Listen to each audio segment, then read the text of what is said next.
नमस्कार। इस वीडियो में मैं दया कृष्ण विजय की कविता श्रम के मूल भाव पर आपके साथ विचार विमर्श करूंगा।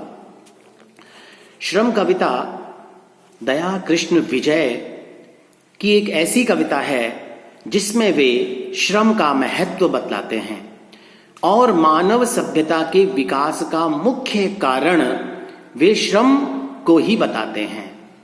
इस कविता में श्रम को आत्मकथन शैली में यह कहते हुए दिखाया है कि श्रमिक वर्ग की भावनाओं का वह प्रतिनिधित्व करता है और इसका केंद्रीय भाव मानवतावादी आस्था और चेतना रखने की प्रेरणा प्रदान करना है। इस कविता में कवि ने श्रम को संघर्षों और बाधाओं का सामना करने में प्रखर साधन के रूप में हमारे सामने रखा है। इस सृष्टि में जिस दिन से मानव सभ्यता का नव निर्माण प्रारंभ हुआ, उसी दिन से उसे अनेक बाधाओं और संघर्षों का सामना करना पड़ा। मानव को जितना भी सुख वैभव प्राप्त हुआ है, वो सब समय के अनुसार श्रम करने से ही प्राप्त हुआ है। श्रम करने से भले ही पसीना बहता है, लेकिन उससे शरीर में यौवन जैसा जोश और उत्साह पैदा होता है। इस कारण श्रम मानव के शरीर का श्रृंगार है। मैं रहता हूं रक्त स्वेद से मनमोहक श्रृंगार कर, चलता हूं मैं तूफानों में नित दह के अंगार पर, मझदार के मतवाले यौवन से मेरी प्रीत है। इन पंक्तियों से हमें मालूम चलता है कि मानव के शरीर का श्रृंगार श्रम है। जीवन में श्रम निष्ठा रखने से ही लालसाओं की पूर्ति होती है और इसी से जीवनगत सफलता का उल्लास भी प्राप्त होता है। इसी तरह जीवन में श्रम का विशेष महत्व है। कविता में मानव ने श्रम करके ही धरती को उर्वरा बनाया है, ऐसा भाव कवि व्यक्त करते हैं। बिना श्रम के न तो कृषि कार्य हो सकता है, न विभिन्न प्रकार के अन्न फल फूल आदि उग सकते हैं। बिना श्रम के धरती बंजर हो जाती है। मानव ने जब से खेती का काम करना शुरू किया, तब से वह श्रम के महत्व को समझता आया है।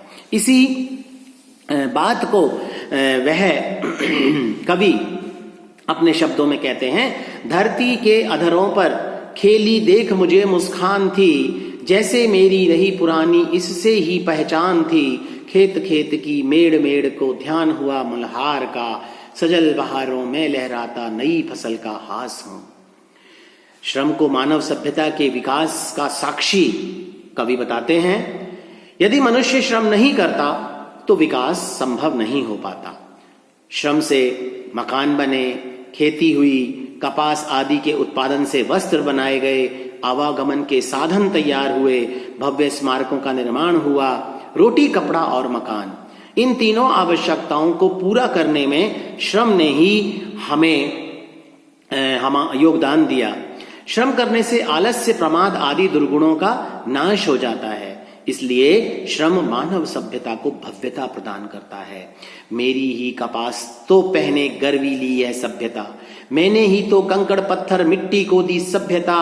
प्राण धड़कते हैं मेरे ही ताजमहल के रूप में, हृदय हृदय की मधु इच्छाओं के विधु का आकाश हूं।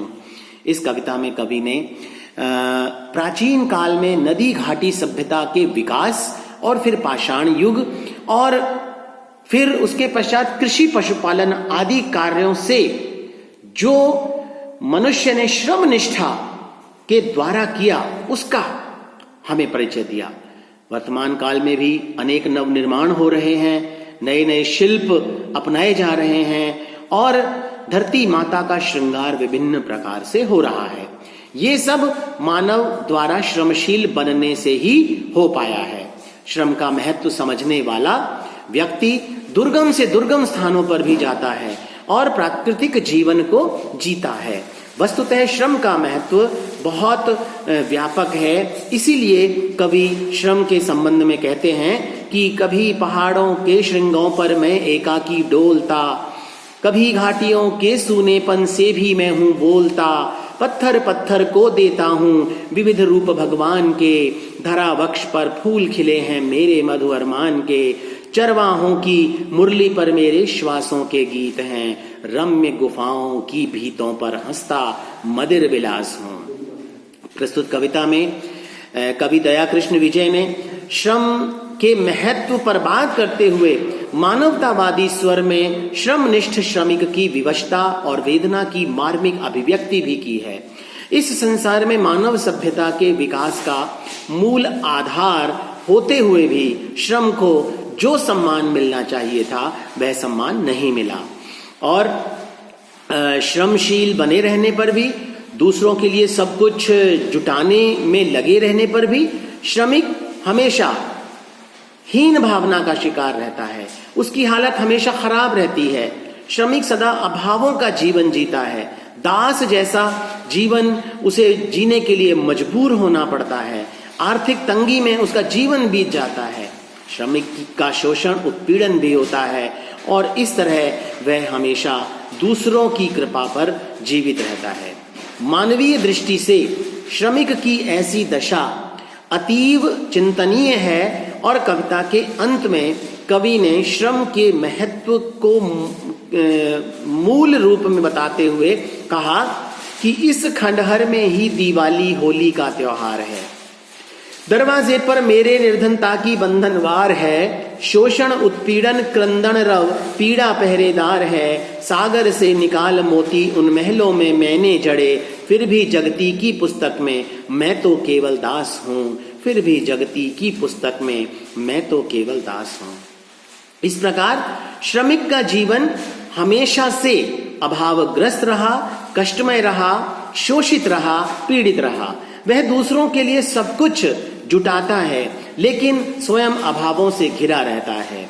जिस मकान का वह निर्माण करता है उसमें वह स्वयं नहीं रह पाता, जिन खेतों में वह मेहनत करके अन्न उपजाता है उसके अनाज को भरपेट वह स्वयं नहीं खा पाता, और जिस कपास के उत्पादन से वह वस्त्र निर्माण करता है तो भी उसके शरीर पर पूरे वस्त्र नहीं रह पाते। लोग श्रम और श्रमिक को पूरा सम्मान नहीं देते, उसके साथ मानवीय संवेदना नहीं रखते।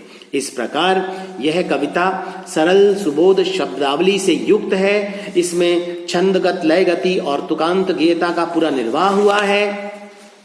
अप्रस्तुत विधान और व्यंजना आदि को ध्यान में रखकर इसे संप्रेष्य बनाने में कवि ने पूर्ण सफलता अर्जित की है, और इसमें जो संदेश व्यक्त हुआ है कि जीवन में श्रम का विशेष महत्व है, वह इस आधार पर यह कविता पूरी तरह सटीक बैठी है।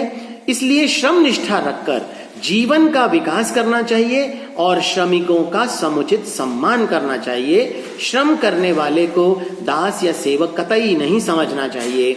यही मानवीय संवेदना हमारे लिए इस कविता में कवि ने प्रस्तुत की है। संक्षेप में हम कह सकते हैं कि श्रम कविता में कवि ने श्रम को मानव सभ्यता के विकास का आधार बताते हुए यह भाव व्यक्त किया है कि श्रम और श्रमिक को उचित सम्मान और महत्व दिया जाना अपेक्षित है। श्रम करने वाले का शोषण उत्पीड़न न करके उसके साथ मानवतावादी आचरण करना चाहिए और उसके जीवन का उत्थान करने में हमेशा सहयोग करना चाहिए।